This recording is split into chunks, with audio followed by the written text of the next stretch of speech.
Salam damai, sahabat Oase Rohani Katolik yang terkasih. Apa kabar Anda hari ini? Semoga kita semua selalu dalam limpah kasih karunia Tuhan dan juga selalu penuh syukur dan sukacita. Senang sekali kita dapat berjumpa kembali dalam program Oase Rohani Katolik pada hari ini, hari biasa, pekan ke-9. Bersama saya, Giovanna Sagita, dan Romo yang menjadi narasumber kita hari ini, Romo Antonius Suhardi Antara PR. Baiklah, mari kita sapa Romo terlebih dahulu. Romo Aan, apa kabar? Kabar baik, Ibu Gil. Kita semua selalu dalam keadaan sehat dan tetap semangat. Puji Tuhan Romo, semoga Romo selalu diberikan kelancaran dan semangat ya Romo dalam setiap karya dan pelayanan Romo. Amin.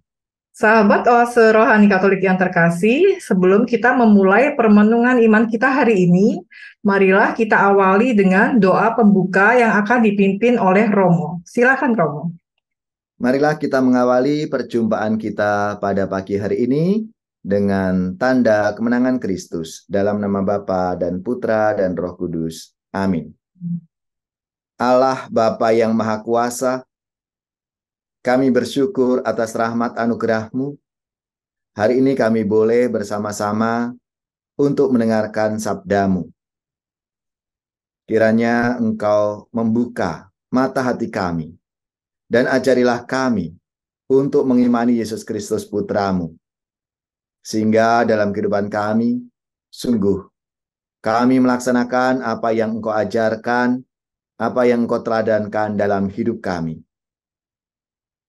Ini semua kami sampaikan dengan perantaraan Tuhan kami Yesus Kristus yang hidup dan berkuasa, Allah sepanjang segala masa.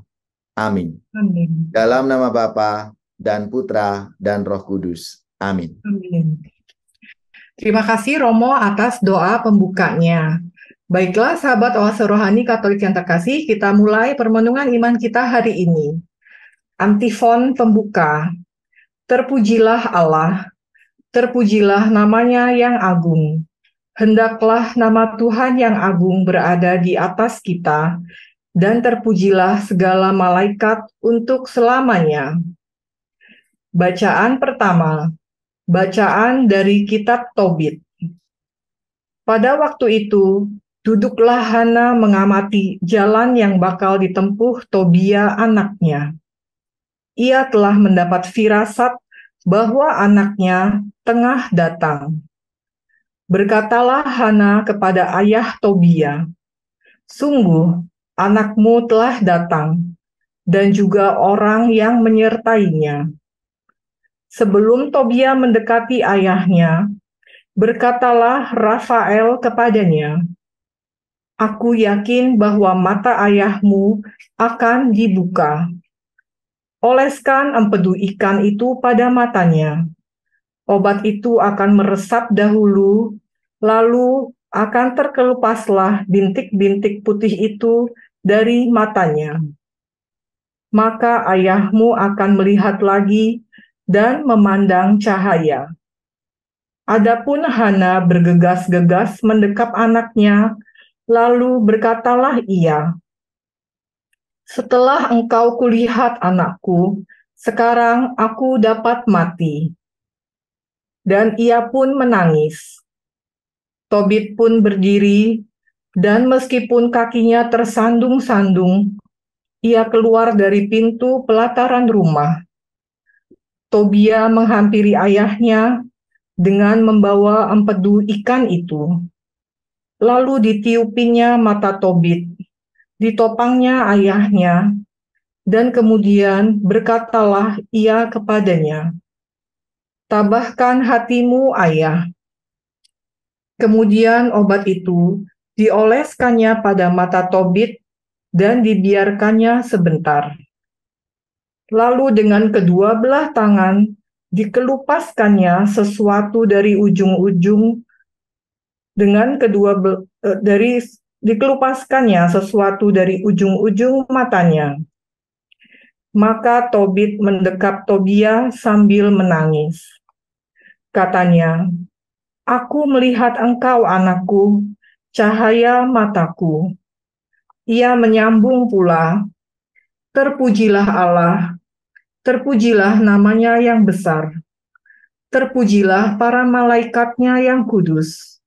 Hendaklah nama Tuhan yang besar berada di atas kita, dan terpujilah segala malaikat untuk selama-lamanya.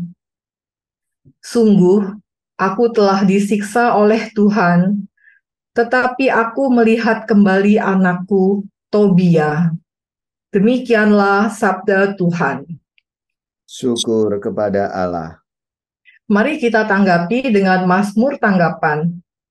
Pujilah Tuhan, hai jiwaku. Pujilah Tuhan, hai jiwaku. Pujilah Tuhan, hai jiwaku.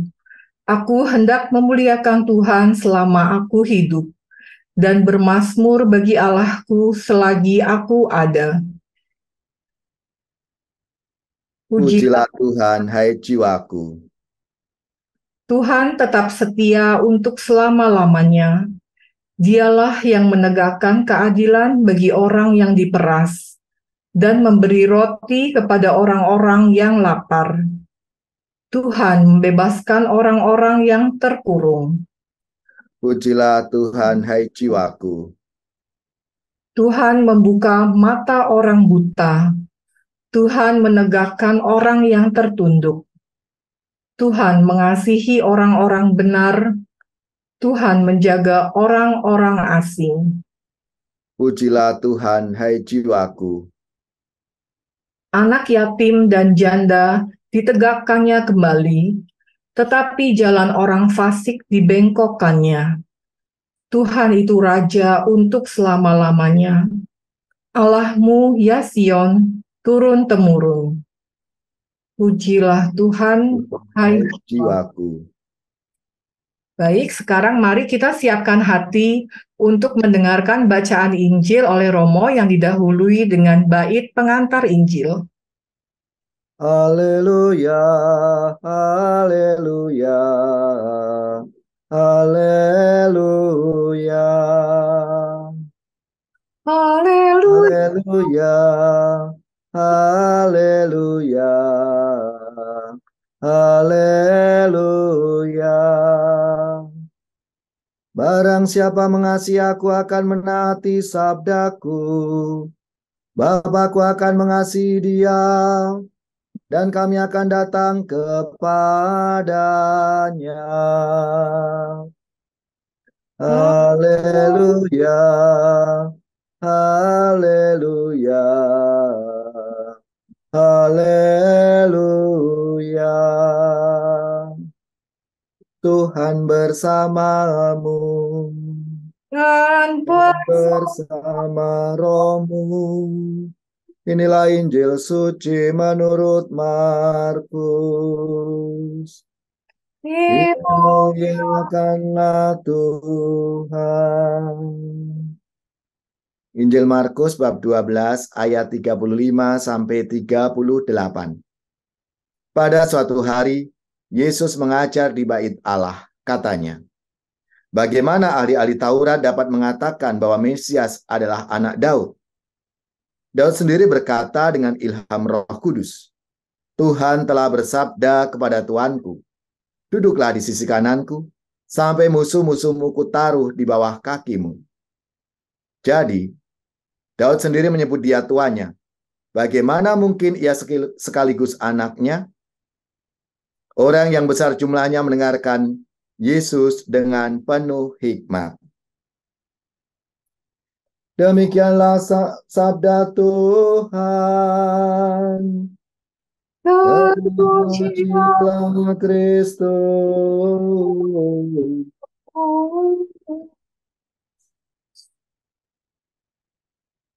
Baiklah, Romo Aan dan juga sahabat Oase Rohani Katolik yang terkasih, kita sudah mendengarkan bacaan liturgi kita hari ini, bacaan pertama dan juga bacaan Injil. Nah, Romo Aan, kira-kira inspirasi iman apa, Romo, yang dapat kita pelajari dari bacaan pertama kita hari ini?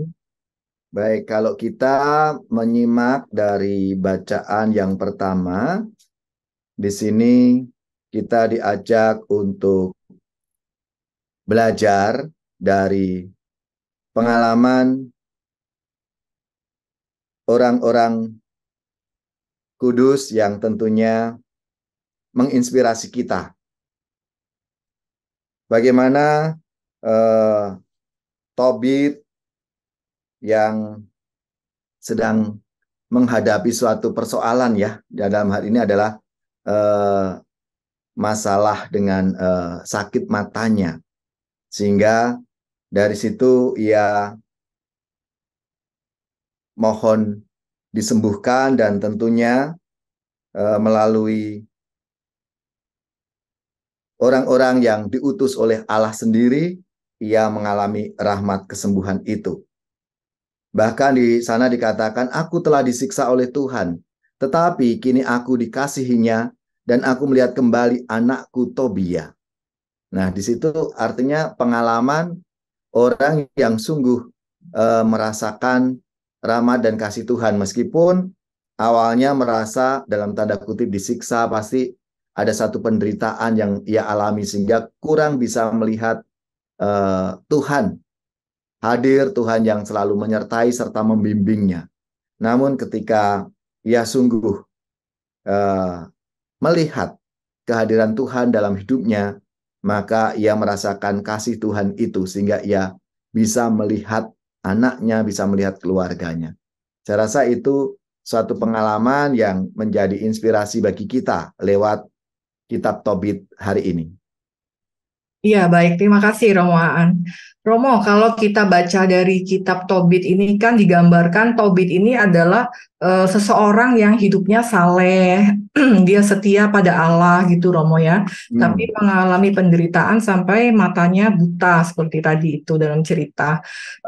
Kemudian kira-kira bagaimana pesan dari Romo kalau misalkan kita sudah berusaha hidup baik, taat pada Allah, tapi hidup kita mengalami kesusahan, mengalami banyak krisis atau tantangan dalam hidup. Bagaimana sebaiknya Romo ya kita menjalaninya? Nah, ini yang seringkali mungkin banyak dialami oleh saudara-saudari kita. Bahkan seringkali orang lalu semacam membandingkan seolah-olah aku sudah melakukan ini itu, bahkan yang aku lakukan itu sesuatu yang baik. Aku sudah berdoa tiap hari, aku sudah ke gereja setiap minggu, aku sudah aktif dalam pelayanan baik di gereja maupun di lingkungan gitu.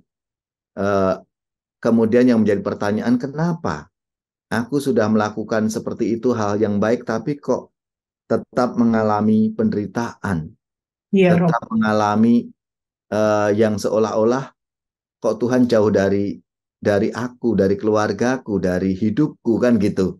Nah, ini yang seringkali apa ya, kita itu kadang kurang melihat bahwa di dalam, bahkan di dalam pengalaman-pengalaman kita yang tidak enak, sebetulnya ya Tuhan menyertai kita. Buktinya apa ya? Buktinya aku masih tetap bisa menjalani ini gitu. Meskipun sakit, meskipun banyak masalah gitu. Kok aku masih hidup ya sampai saat ini? Nah, ini yang kurang disadari. Karena orang melihatnya yang tidak enak tadi, yang sakit, aku yang banyak masalah, jadi melihat itu ya kurang. Karena saya lihat kenapa? Karena seringkali kita lebih mengandalkan diri kita. Ya, dengan kita mengatakan aku sudah ini itu, aku sudah ini macam-macam hal loh, tapi kok masih seperti ini. Itu kan seolah-olah karena aku melakukan, aku kan gitu.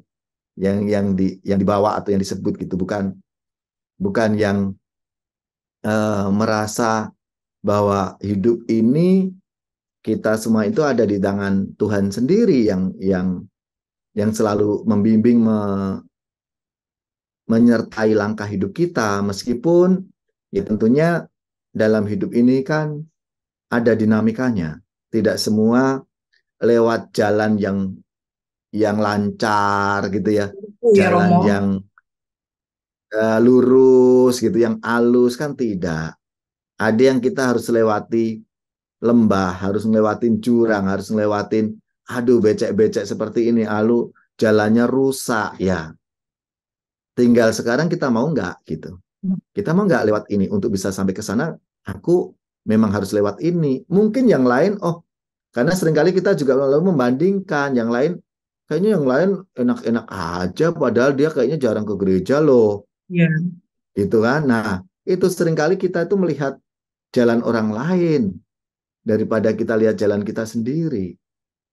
Nah, itu yang seringkali membuat kita lalu tidak melihat bimbingan rahmat Tuhan dalam hidup kita.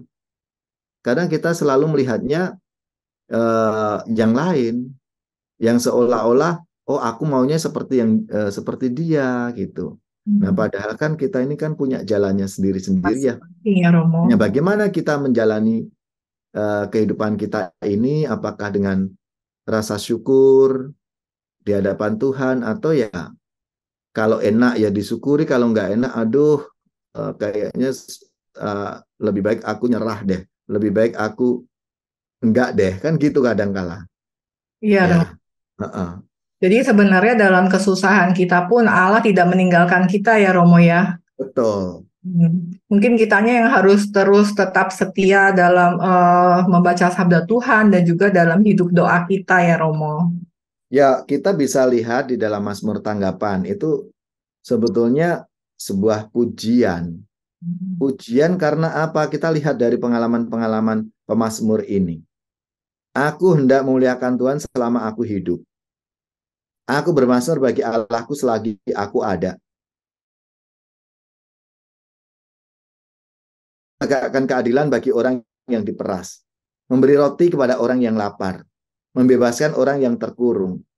Membuka mata orang buta. Menegakkan orang yang tertunduk. Mengasihi orang benar. Menjaga orang asing. Anak yatim dan janda ditegakkan kembali. Jalan orang fasik dibengkokkannya. Ini orang fasik ini orang berdosa. Artinya orang yang jauh dari Tuhan, maka dibengkokkan oleh Tuhan supaya kembali kepada Tuhan. Gitu. Tuhan itu raja untuk selama-lamanya, Allahmu ya Sion turun-temurun. Ini suatu ya pujian pemazmur yang menyadari bahwa Allah itu setia meskipun kita nggak setia, meskipun kita mengalami berbagai macam hal itu tadi. Ini yang harus tentunya kita sadari, kita belajar dari pemazmur ini untuk selalu memuji Tuhan dalam situasi apapun. Gitu. Iya baik Romo. Jadi tadi di Mazmur Tanggapan juga banyak digambarkan ya Romo bahwa Tuhan itu selalu setia menjadi penolong dan berkarya untuk setiap permasalahan yang kita hadapi ya Romo ya. Ya. Kemudian Romo di bacaan pertama tadi tentang Tobit dan Tobia, itu kan juga ada gambaran tentang malaikat Rafael ya Romo ya. Saya juga kurang Ya, tahu betul. digambarkan sebagai manusia atau sebagai malaikat memang yang menuntun Tobia dan berperan membantu penyembuhan ayahnya. Nah, bagaimana sih Romo pendapat atau ajaran Gereja Katolik tentang para malaikat agung? Apakah kita boleh berdoa pada para malaikat dan apakah memang ada bantuan atau peran nyata para malaikat agung dalam hidup umat beriman, Romo? Ya tentunya para malaikat ini kan juga ada peringatan ya di dalam liturgi gereja. Itu pasti kenapa gereja menempatkan para malaikat agung gitu ya. Lalu itu menjadi pelindung santo santa kita sebagai umat beriman. Itu artinya apa? Bahwa Allah tetap menyertai pada umatnya. Maka kita lihat dari pengalaman Bunda Maria. Bunda Maria yang ketika mau diberikan tugas perutusan, itu yang memberikan kabar siapa? Malaikat. Baru Gabriel. mengutus malaikatnya untuk memberi kabar. Kemudian Yusuf pun juga begitu. Ketika Yusuf kayaknya, aduh aku mau ini aja deh menceraikan Maria, diam-diam gitu, karena dia udah mengandung. Nah itu pun juga di dalam mimpi juga malaikat berkata kepada Yusuf supaya dia jangan takut ambil Maria sebagai istri gitu. Dan dalam banyak kisah-kisah ya itu para malaikat ini tentunya sebagai yang diutus oleh Tuhan sendiri gitu untuk menjaga, untuk melindungi. Maka Rafael itu untuk yang menyembuhkan, kemudian Gabriel yang memberikan kabar, kemudian Hello. Mikael itu yang perang, berhadapan dengan perang. Kalau nanti kita manusia ini dihadapkan pada yang bertentangan dengan ajaran-ajaran Tuhan itu, malaikat Mikael akan bantu kita, akan menghadapi kita gitu. Maka kan kalau kita lihat patung-patung atau gambarnya kan masing-masing punya ya kekasannya gitu. Nah, di situ tentunya pasti ini ada pesan yang ingin disampaikan kepada kita supaya kita yakin, kita percaya bahwa Allah tidak meninggalkan kita. Allah pasti akan menyertai, membimbing kita ya lewat yang diutusnya. Gitu, dalam hal ini ya para malaikat, lalu orang-orang kudus. Itu. Jadi kehadiran para malaikat ini sebenarnya juga salah satu penolong yang diutus oleh Allah ya Romo ya. Iya betul, untuk menunjukkan bahwa Allah itu tetap menyertai kita. Kan seringkali kita membutuhkan bukti, mana buktinya Tuhan itu menyertai kita, Tuhan itu mencintai ya. Maka lewat para malaikat ini Tuhan mengutus, gitu, menunjukkan lah gitu ya. Atau dalam hidup kita sehari-hari mungkin ya sudah tidak seperti malaikat yang kita gambarkan seperti malaikat Gabriel yang kayak gini ya. Saya rasa sudah tidak lagi, udah lebih kontekstual lagi ya orang-orang di sekitar kita itu. Maka kadang ada ungkapan dia malaikat kecilku loh, anakku ini, kan gitu kan. Karena yang Ya. jaga, yang tahu orang tuanya kan gitu. Dia malaikat saya loh yang ini. Nah, itu kan bukti gitu ya. Bukti bahwa penyertaan Allah itu melalui siapa saja.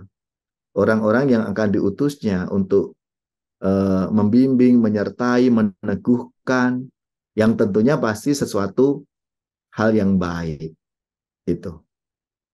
Baik Romo, terima kasih inspirasi iman yang sudah Romo berikan bahwa kita kembali dikuatkan bahwa pertolongan dari Allah itu tentunya akan selalu diberikan melalui cara-cara yang Allah sudah tentukan ya Romo ya. Dan hendaknya kita juga selalu membawa segala persoalan hidup yang kita alami itu di dalam doa. Karena pasti Allah akan memberikan pertolongan-pertolongannya dan memampukan kita untuk menjalaninya ya Romo ya. Ya Eh, betul. ya, terima kasih Romoan untuk permenungan iman yang sudah diberikan untuk kita semua. Kemudian kita akan mengakhiri sesi pertama kita. Kita akan jeda sejenak untuk meresapkan kembali pesan dan pengajaran Tuhan yang sudah kita dengarkan. Baiklah, kita akan jeda sejenak. Tetaplah bersama kami.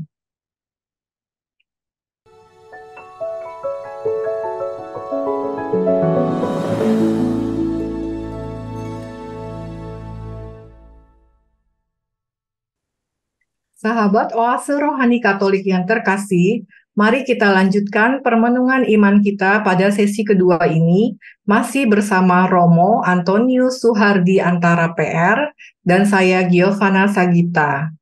Sebelum kita melanjutkan, kami sampaikan sedikit informasi kembali bagi para sahabat yang ingin memberikan saran, masukan, maupun sharing iman dapat dikirimkan ke alamat email orkkaj2021@gmail.com maupun melalui nomor WhatsApp 0881 0251 33438.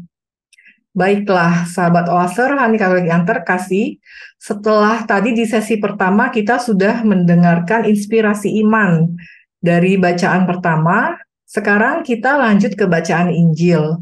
Nah, Romo Aan, kira-kira inspirasi iman apa Romo yang dapat kita pelajari dari bacaan Injil? Baik, dari bacaan Injil itu sangat singkat, hanya 3 ayat ya, ayat 35 sampai 37. Ya, 35 sampai 37, Romo. Ya, dari Markus bab 12. Itu Yesus menegaskan identitas dirinya. Hmm. Dia bukan anak Daud sebab dia lebih besar daripada Daud. Mesias memang akan lahir dari keturunan Daud, tapi Mesias itu bukan sekedar keturunan Daud. Hmm. Dengan begitu Yesus mau menggarisbawahi bahwa ia datang dari Allah sendiri. Itu berarti ya kita mesti menyesuaikan sikap dan harapan di hadapan Mesias anak Allah. Jadi tentunya di sini uh, mau memberikan suatu gambaran begini. Kita ya, misalnya kita ini kan juga lahir dalam suatu keluarga.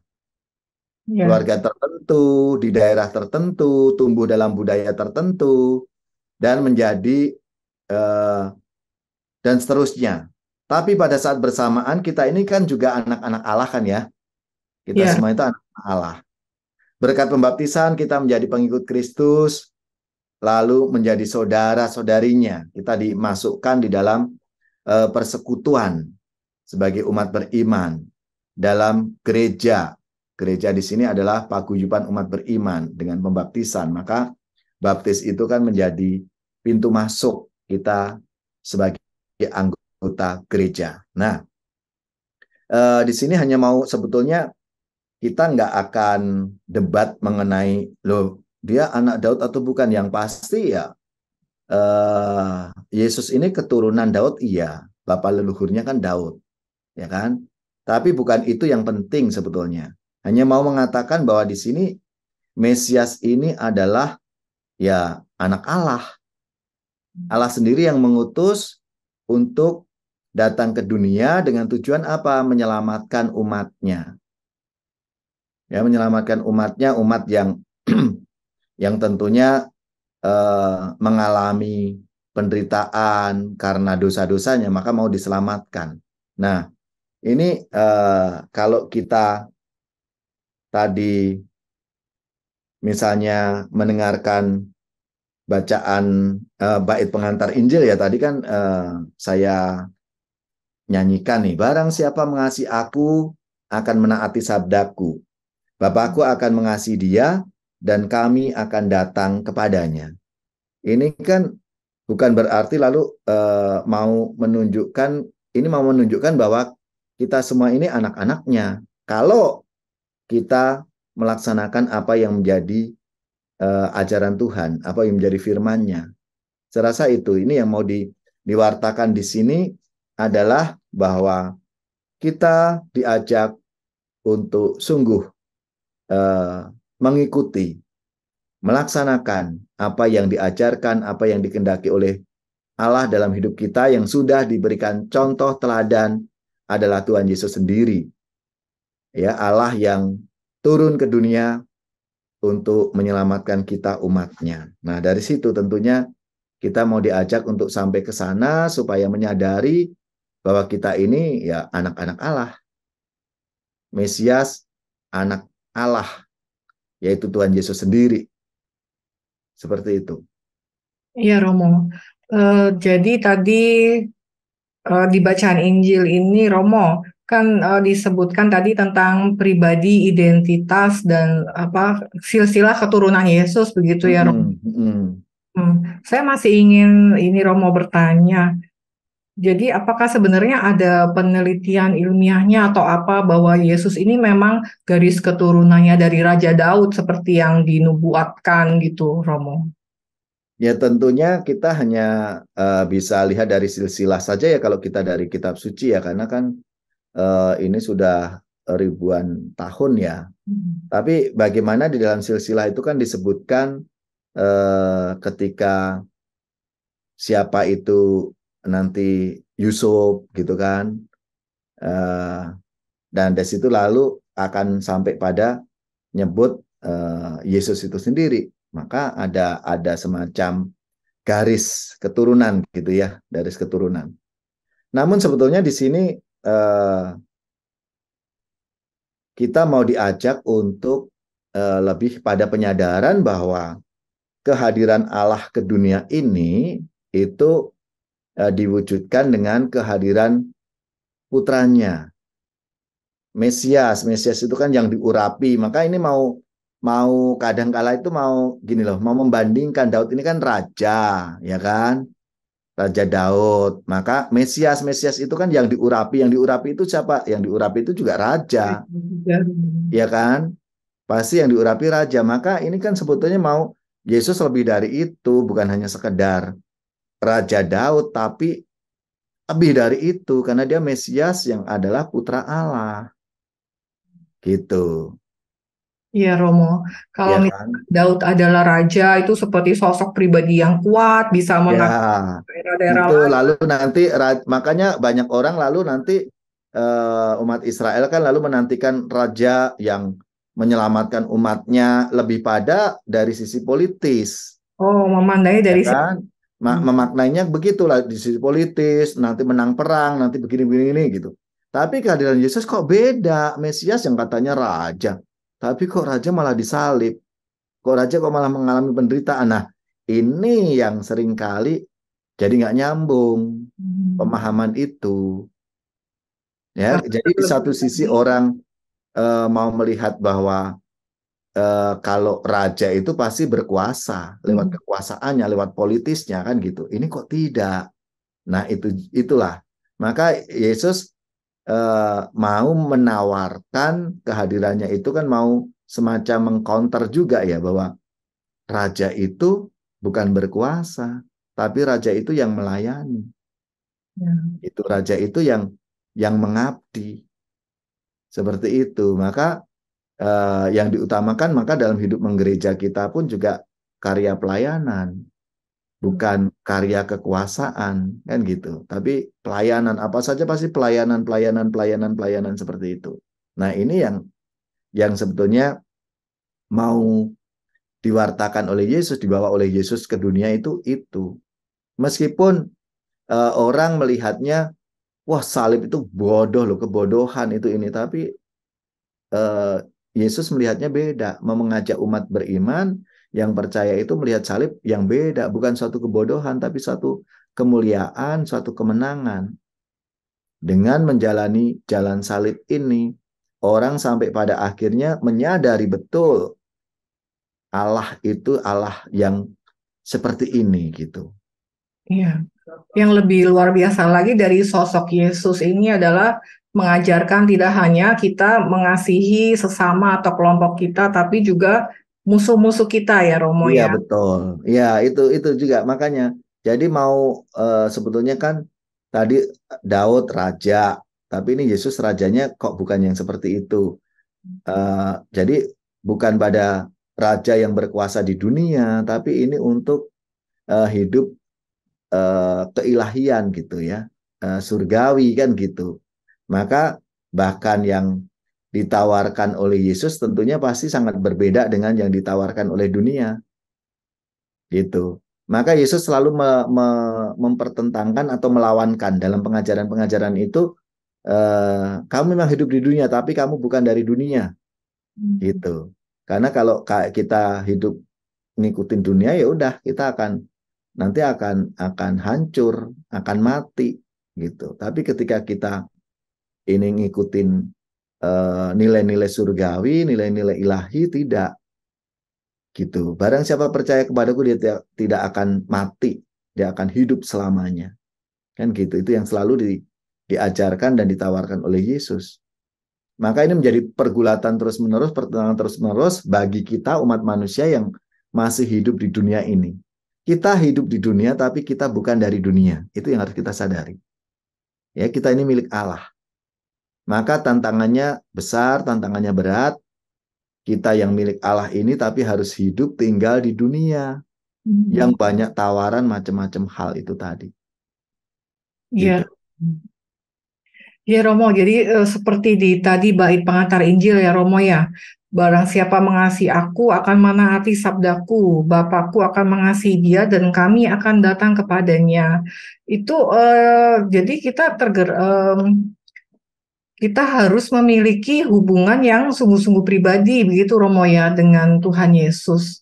Itu Ya, kira-kira bagaimana Romo supaya kita bisa menjalin hubungan yang lebih dengan Tuhan Yesus? ya tentunya apa yang sabdakan tadi dalam bait pengantar Injil itu jelas ya. Barang siapa mengasihi aku. Nah, sekarang kan pertanyaan kita mengasihi Tuhan enggak? Mengasihi Romo. Ya kan? Lalu yang kedua, kalau orang mengasihi Tuhan pasti akan taat akan sabdanya, akan ajaran-ajarannya. Ya, seperti kita, aku mencintai pasanganku, pasti apa yang dia katakan, hal yang baik pasti akan aku lakukan. Aku akan taat. Gitu. Nah, kalau itu sudah, maka Bapakku akan mengasihi dia. Dan kami akan datang kepadanya, kami akan menjaga, kami akan menyertaimu, menyertai kalian, kan gitu. Nah, ini yang tentunya menjadi perenungan bagi kita semua, ya refleksi kita gitu. Siapa yang mengasihi aku akan menaati. Gitu. Jangan-jangan aku mengasihi sih Tuhan, aku mengasihi tapi aku nggak taat. Bisa jadi loh, Iya. kan? Kita secara katakanlah di bibir kita mengatakan Tuhan aku mengasihi engkau, aku mencintaimu. Tapi Tuhan minta ini, minta itu, kita nggak taat sama ajarannya, kita nggak taat sama sabdanya. Itu. Nah, maka jadi nggak klop. Itu. Sehingga kita lalu merasakan kok Tuhan nggak sayang aku sih, Tuhan kok jauh dari aku sih ya. Maka kita harus bertanya pada diri sendiri. Jangan-jangan kita sayang sama Tuhan tapi belum menaati. Iya, Kita Romo. belum menjalankan apa yang disabdakan Tuhan, yang difirmankan oleh Tuhan dalam hidup kita. Iya. Itu. Iya Romo, jadi sangat penting ya Romo ya memiliki kerendahan hati untuk mau taat begitu ya Romo ya, Iya. untuk setiap yang dikehendaki oleh Tuhan.